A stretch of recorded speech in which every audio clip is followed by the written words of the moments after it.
safe haven asset, no doubt.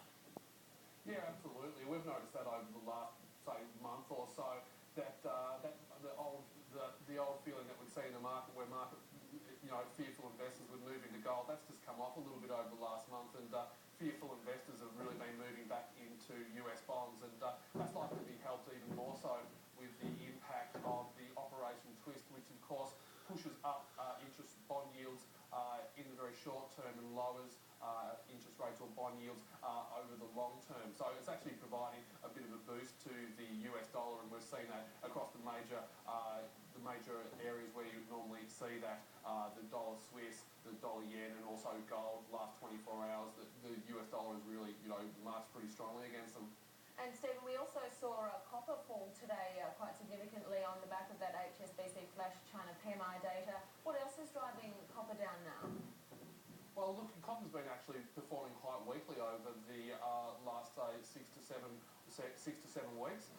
It's been down recently, been trading very close to sort of 8-month lows, and we've broken below that just after the PMI data. And of course, there's that old saying in the market that copper's the only metal with a PhD in economics. It's typically seen as a really good gauge of what's likely to be the future performance of the global economy. So when you see copper starting to weaken, as we've seen over the last 6 months, it's pretty much ringing alarm bells. But then, when you think about it, what hasn't over the last 2 months or so? Yeah, absolutely. Greg, one Singapore analyst today saying that Chinese consumers could come into the market to actually buy large volumes of copper if the 3-month prices fall through a key support level at $8,000 a metric tonne. Isn't this just market manipulation?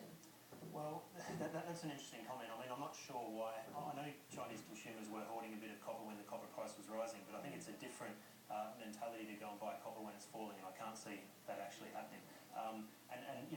Buying metals is really just a hedge against inflation in China. And if I was a Chinese consumer, I'd be buying gold ahead of copper to hedge against inflation. Yes, Evan Dilley, your comments on this potential Chinese copper buying?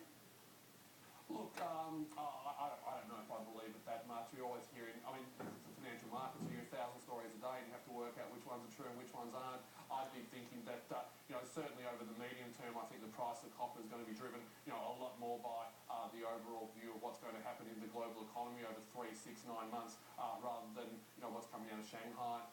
All right, gentlemen, we do have to leave it there. Stephen Dilley, Head of Research for currency broker Forex CT, and of course, David Green, Senior Dealer at Western Union Business Solutions. Appreciate both your time today. Thanks so much. Well, time to move on. Take a short break now. After that, though, Bloomberg will be joining us.